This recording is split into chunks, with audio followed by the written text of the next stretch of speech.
Gurugram news channel के YouTube channel को subscribe करें और बेल आइकन जरूर दबाएं ताकि कोई खबर रह न जाए। नमस्कार, मैं हूं सुनील यादव और आप देख रहे हैं गुरुग्राम का पहला और नंबर 1 वेब न्यूज चैनल, जहां दिखाई जाती हैं खबरें सिर्फ आपके शहर की।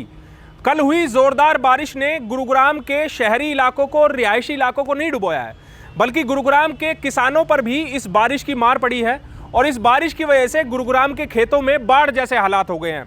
अगर तस्वीरें आप देखेंगे तो तस्वीरें देखकर शायद आपको लगेगा कि ये किसी बिहार या फिर मध्य प्रदेश राज्य जैसी तस्वीरें हैं, जहां पर इस तरह की तस्वीरें आपने नेशनल टेलीविजन पर देखी होंगी। लेकिन ये तस्वीरें गुरुग्राम के खेड़की माजरा, धनकोट और दौलताबाद गांव के जो खेत हैं उनकी तस्वीरें हैं, जहां पर खेतों में 6 से 8 फीट तक पानी भर गया है। और ये पानी धनवापुर एसटीपी का है, जो कि सीवेज ट्रीटमेंट प्लांट है धनवापुर का, उसकी लाइन यहाँ से जा रही थी। वो लाइन भारी पानी की वजह से ओवरफ्लो हो गई और उसकी वजह से वो बीच से टूट गई। उसके टूटने के बाद जितना भी सीवेज का पानी था वो सारा यहाँ के खेतों में भर गया और खेतों में खड़ी फसल पूरी तरीके से बर्बाद हो गई। आज सुबह इन खेतों के जो किसान थे वो यहाँ पर पहुँचे हैं। उन्होंने अपनी समस्याएं गिनाई है कि सरकार या प्रशासन हर बार ये तो बताता है कि ये लो लाइन एरिया है, लेकिन उनको इजाज़त कैसे दे दी जाती है कि इस इलाके में खेती की जाए, और इसकी वजह से जो किसान हैं उनको खासा नुकसान यहाँ पर झेलना पड़ रहा है। इसके अलावा इस इलाके में बहुत से लोग ऐसे हैं जिन्होंने अपने खेतों में मछली पालन का काम किया हुआ था। ओवरफ्लो होने की वजह से, यहाँ पर इतना भारी पानी भरने की वजह से उनका ये सारा बिजनेस भी ठप हो गया है।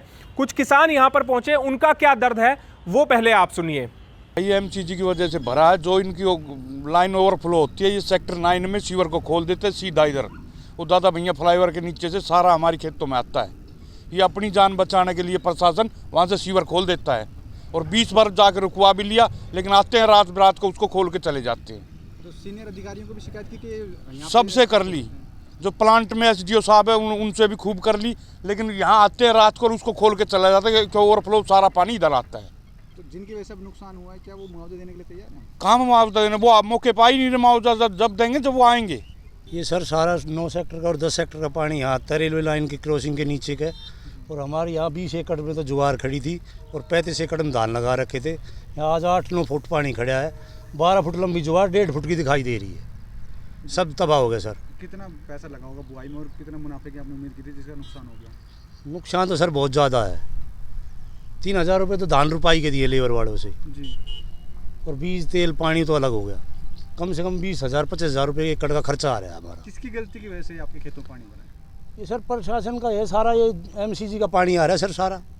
9 का 9 1 का 10 सेक्टर का सारा पानी यही आता है सर। देखो सर, ये हमारी ज़मीन पड़ी है, ज्वार बो रखी थी और ये धान लगा रखे थे। फिर मैं 100 एकड़ में सारा सामान लगा रखा था। 6 फुट की ज्वार हो गई थी, सारी डूब गई। आप मौके पर देख रहे हो।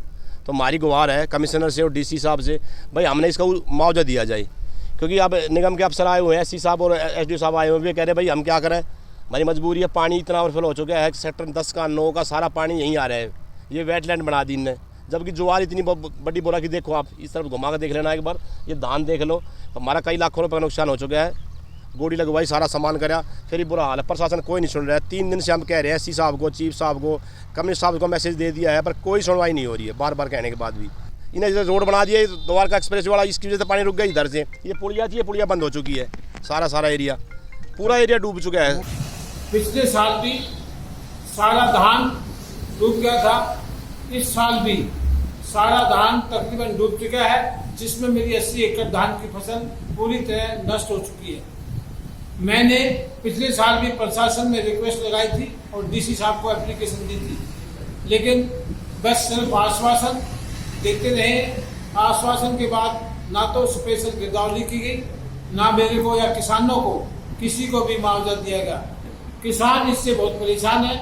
किसान इस कगार पर पहुंच चुका है कि हो सकता है जीविका का एक ही साधन है किसान का, अगर ये भी हमारा खत्म हो जाएगा तो बहुत से किसान सल्फास की गोली या फांसी की सजा ले सकते हैं। किसानों का तो यहां तक आरोप है कि जब भारी वर्षा गुरुग्राम में होती है तो उसके बाद सेक्टर 9 इलाके से जो नाले का पानी है वो इनके खेतों में छोड़ दिया जाता है, क्योंकि नगर निगम और जीएमडी अपनी कमी छिपाना चाहता है, इसीलिए नाले का पानी छोड़ दिया जाता है, जिनकी वजह से उनकी खड़ी फसल बर्बाद हो जाती है। इस पूरे इलाके में धान और ज्वार बोई हुई थी, जिसकी वजह से पूरी फसल बर्बाद हो गई है।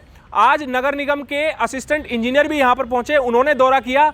उनका भी ये मानना है कि एसटीपी चूंकि ओवरफ्लो हो गई और ओवरफ्लो होने की वजह से इस लो लाइन इलाके में भारी पानी भर गया। असल में ये लो लाइंग एरिया है, गुड़गांव का सबसे नीचा एरिया यही है। ये बसई है, सेक्टर 9 है, राजेंद्र पार्क है। इसका जो भी डिस्पोजल है वो सारे का सारा बरसाती पानी का रेलवे की इसी कलवर्ट से होता है। और ये जो है अपनी कैपेसिटी से फुल भर के ये चल रही है। इसका जो फुल सप्लाई लेवल है, फ्री बोर्ड भी कवर कर रखा है और अपनी फुल कैपेसिटी से पानी ले रही है। बरसात काफ़ी ज़्यादा हुई है, 2-4 घंटे के अंदर में पानी डाउन हो जाएगा। केवल एक ही माध्यम है, इसी से केवल पानी निकलता है और कोई दूसरा अल्टरनेट है नहीं हमारे पास में। कोई हमने दूसरी कोई क्रीक नहीं है या दूसरी कोई हमारे पास में ड्रेन नहीं है। सर, जिस हिसाब से शहर अपग्रेड हो रहा है, यहाँ जनसंख्या बढ़ रही है, तो उस हिसाब से एसटीपी जो है वो नहीं बढ़नी चाहिए थी, ड्रेनेज बढ़नी चाहिए थे। और ड्रेनेज की कैपेसिटी भी बढ़ेगी। ये आप देख रहे हो साथ में फ्लाईओवर का काम चल रहा है सामने, इसकी वजह से भी थोड़ी डिस्टर्बेंस आ रही है। फ्लाईओवर की वजह से जो चैनल है उसे पक्का नहीं कर पाए हैं। वो चैनल GMDA के अधीन आती है, धनवापुर प्लांट से निकलती है।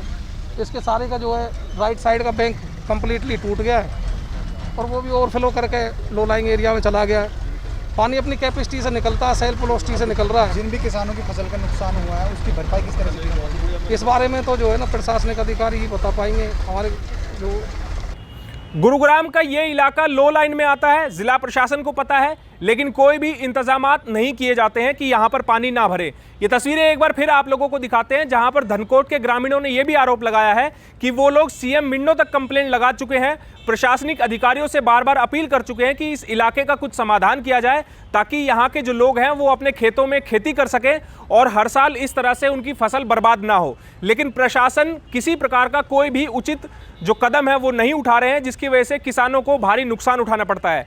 अब देखना ये होगा कि जो फसल अब बर्बाद हुई है, क्या उसका मुआवजा जिला प्रशासन या फिर सरकार इन किसानों को देगी और आने वाले समय में क्या कुछ ऐसे इंतजामात किए जाएंगे जिसकी वजह से यहाँ के खेतों के किसानों को इतनी भारी समस्या का सामना ना करना पड़े।